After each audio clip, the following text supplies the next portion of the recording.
Salut tout le monde, c'est Dofi et aujourd'hui on se retrouve pour une nouvelle vidéo sur la chaîne, une vidéo top 10 de mes personnages préférés de One Piece.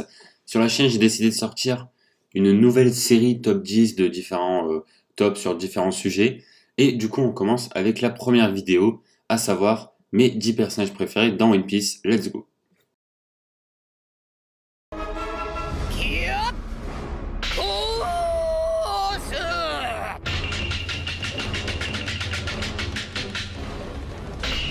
Et en 10e position, on retrouve Monkey D. Luffy, le personnage principal de One Piece. Luffy a mangé le fruit du Gum Gum, donc ce qui lui donne le pouvoir d'être en caoutchouc, et grâce à ce pouvoir, il va pouvoir battre des ennemis de plus en plus puissants sur sa route et avoir une prime de plus en plus importante, qui est à l'heure d'aujourd'hui élevée à 1,5 milliard de berries. Au début du manga, Luffy n'était pas un personnage que j'appréciais énormément, mais au fur et à mesure du temps, j'ai commencé à apprécier le personnage de plus en plus, surtout à partir de Sabaody du combat de Kuma contre les Mugiwara. Ils étaient à 9 contre 1 et ils ont énormément galéré et ça a montré justement la puissance du nouveau monde et ça a aussi montré que Luffy n'était pas de taille pour trouver le One Piece, du moins pas encore. Du coup, le combat contre Kuma était hyper intéressant puisque c'était vraiment la première fois que Luffy avait perdu et juste après ça, Luffy s'est rendu à Marineford pour sauver son frère. Bien là, encore une fois, il a échoué. Et du coup, il va partir s'entraîner pendant 2 ans avec le second du roi des pirates, à savoir Silver Rayleigh.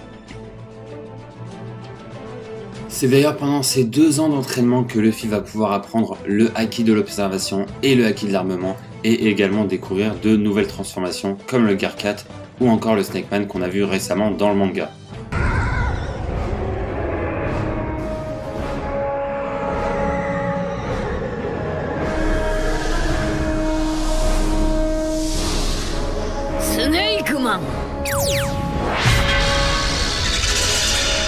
Et en 9e position, on retrouve Shanks le Roux, un personnage qu'on a vu dès l'épisode 4 de One Piece, donc un personnage très vieux qu'on connaît très bien. C'est l'avant-dernier empereur à avoir rejoint le groupe juste avant Barbe Noire et c'est l'un des anciens membres de l'équipage de Goldie Roger, donc l'équipage légendaire de One Piece. Shanks, c'est un personnage qu'on a vu très tôt dans le manga, hein, évidemment. Et c'est aussi lui qui a donné le chapeau de paille à Luffy, mais c'est aussi lui qui a donné l'envie à Luffy de devenir le roi des pirates. C'est également lui qui a récupéré le fruit du Gomu Gomu no Mi, donc le fruit que Luffy a mangé étant petit. Et Shanks, c'est un personnage qui est apparu à Marineford en un seul coup pour sauver la vie de Kobe, alors qu'il était de l'autre côté du camp.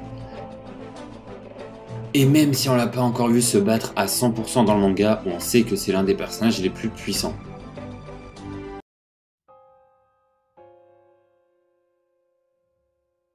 Et en 8e position, on retrouve Silver Rayleigh, le Seigneur des Ténèbres, le bras droit du roi des pirates. Rayleigh est un personnage qu'on a vu pour la toute première fois à l'épisode 8 pendant quelques secondes lors du flashback de Baggy, mais on l'a vraiment vu à Sabaody lorsqu'il a sauvé Kaimi des affaires des esclaves. Rayleigh, c'est un personnage hyper puissant, d'ailleurs d'après Shaki, c'est un personnage qui a 100 fois le niveau des supernovas réunis, donc c'est vraiment pour montrer la puissance de Rayleigh. C'est également un personnage qui a beaucoup aidé Luffy à Sabaody et il nous a aussi livré un combat très intéressant contre Kizaru, l'un des 3 amiraux, et on a vu que il avait le niveau, voire il était plus puissant que l'amiral, alors que Luffy avait galéré contre Kizaru pour montrer vraiment l'écart de puissance. Rayleigh, c'est aussi un personnage qui a eu quelques flashbacks intéressants avec son capitaine Goldie Roger.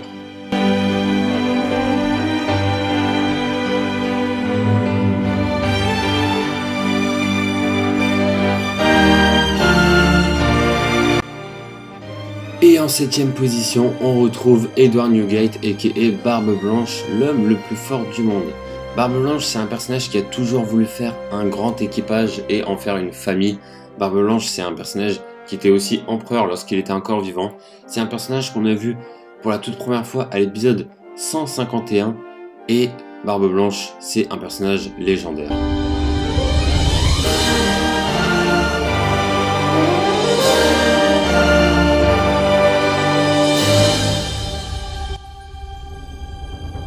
C'est lui qui va faire commencer la deuxième ère de la piraterie en affirmant que le One Piece existe réellement. One Piece wa jitsuzai suru.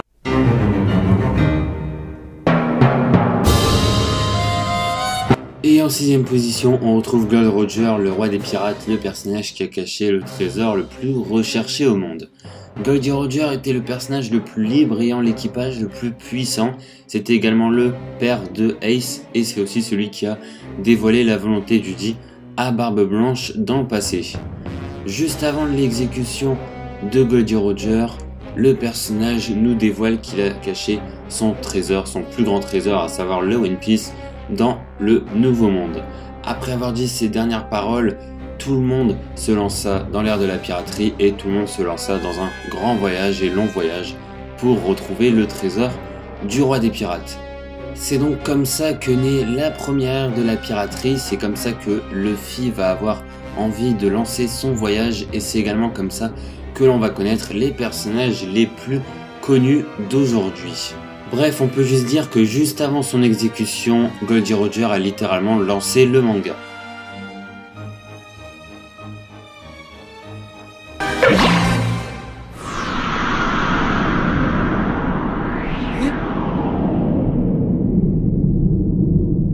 Et en 5ème position, on retrouve Bartholomew Kuma, l'un des anciens capitaines corsaires qui est à l'origine dans l'équipage de Dragon, à savoir l'équipage des révolutionnaires.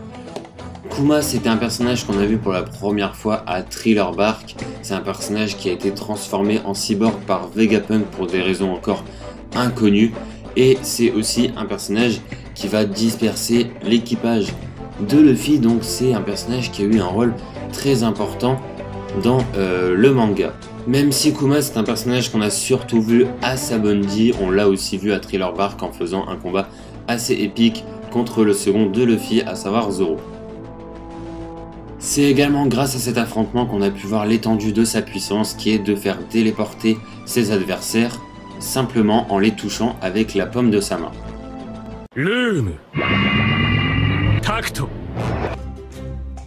Et en 4ème position, on retrouve Sabo, le deuxième membre le plus important de l'armée révolutionnaire derrière Dragon et le frère spirituel de Luffy et Ace. Sabo est né dans une famille de nobles mais il décide de s'enfuir et c'est à ce moment-là justement qu'il rencontre Ace et Luffy. Alors que Luffy pensait que Sabo était mort, il réapparaît plusieurs temps après à Dressrosa pour participer au Corrida Coliseum et remporter le trophée que Doflamingo a annoncé. Le trophée étant le fruit du démon de Ace, il était évident pour Sabo de le récupérer pour pouvoir succéder au pouvoir de son frère adoptif. Sabo participe alors au tournoi et il se bat contre plusieurs adversaires redoutables comme Diamante ou Burgess.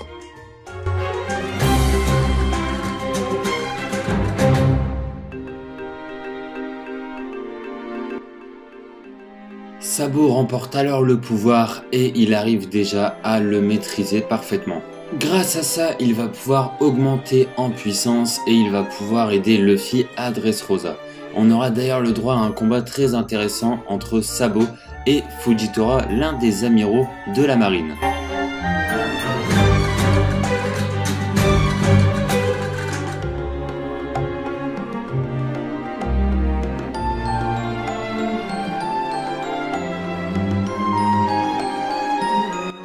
Bref, tout ça pour dire que Sabo est un personnage très intéressant, que ce soit en puissance ou encore par son passé.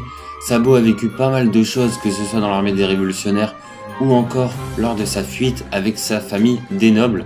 Sabo c'est vraiment un personnage hyper cool, hyper sympa et franchement c'est un personnage qui a beaucoup d'histoire, c'est pour ça qu'il est très haut dans le classement selon moi. En 3ème position, on va parler d'une légende, à savoir Kozuki Oden, ancien shogun de Wano Kuni, un personnage qui n'est jamais apparu dans l'anime encore, qui est apparu pour la première fois dans le chapitre 920. C'est lors des flashbacks de Barbe Blanche et Goldie Roger qu'on a pu voir Oden, qu'on a pu voir un petit peu le personnage. C'est un personnage que j'ai beaucoup aimé dès le début.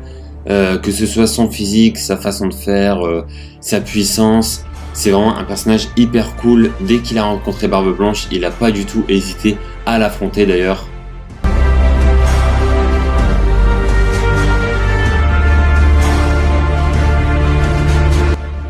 Ancien chef des Fourreaux Rouges, c'est la première personne qui va réussir à blesser Kaido réellement. C'est un personnage qui va tout faire pour son peuple, sa famille et son pays.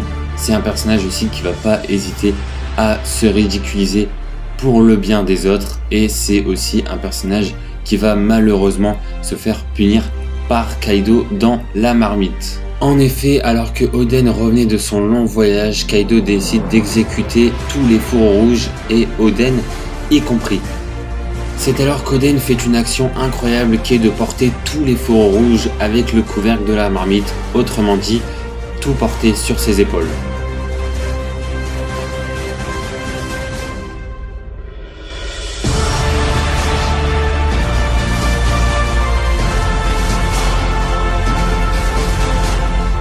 En réalisant cette action, ça montre plusieurs choses. Déjà de 1, Oden est un personnage légendaire de One Piece.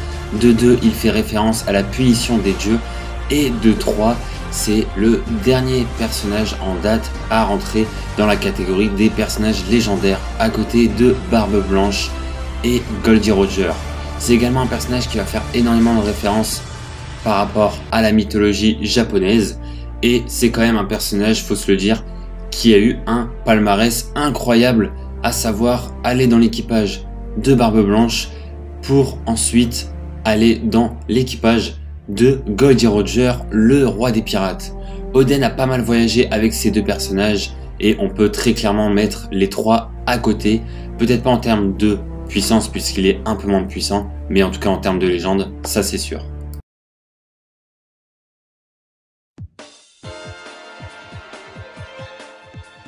En deuxième position du classement, il s'agit de Marco le Phénix, le premier à avoir rejoint l'équipage, le personnage de la première division de Barbe Blanche, et c'est d'ailleurs le personnage le plus puissant de l'équipage sans compter le capitaine évidemment. Marco, c'est un personnage qui a mangé le fruit du Zoan mythique du Phénix, donc il a le pouvoir de faire du feu, il a le pouvoir de voler, mais surtout de pouvoir se régénérer à volonté. C'est l'un des pouvoirs les plus puissants, c'est d'ailleurs pour ça que Barbe Noire recherche après Marco depuis pas mal de temps. Marco a beaucoup fait ses preuves lors de Marineford quand il a combattu contre Kizaru et Akainu pour sauver Luffy, et Marco c'est aussi un personnage qu'on voit énormément à Marineford, mais aussi très récemment sur l'île de Zou, mais également à Wano Kuni. Marco va revenir à Wano Kuni pour aider Luffy à combattre Kaido. Étant donné qu'il y a maintenant 2 empereurs à Wano Kuni, l'arrivée de Marco était donc très bénéfique pour l'équipage de Luffy. Marco va énormément aider, il va d'ailleurs se battre soit contre Big Mom, soit contre King, on ne sait pas encore exactement, mais on verra très bientôt dans les prochains chapitres. Et il fait ça bien évidemment pour tenir sa promesse à Barbe Blanche.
Très loin d'ailleurs. Ce qu'il y a de bien avec Doflamingo, c'est que oui, certes, c'est un méchant, c'est un ennemi, mais on comprend vraiment pourquoi il est méchant. Il a vraiment une histoire, il a eu vraiment des flashbacks hyper intéressants avec sa famille, son frère et ses parents. C'est d'ailleurs Doflamingo qui va trouver le fruit du démon de Ace après sa mort et il va l'utiliser pour organiser un tournoi dans le Colisée pour pouvoir faire gagner le fruit du démon au gagnant. C'est un personnage avec un style super classe qui a un pouvoir hyper fort également, à savoir le pouvoir du marionnettiste, c'est-à-dire de créer des fils et de les utiliser contre des ennemis pour les utiliser comme marionnettes tout simplement. C'est d'ailleurs grâce à son pouvoir des fils qu'il va enfermer et condamner le pays de Dressrosa avant d'affronter Monkey D. Luffy et de perdre.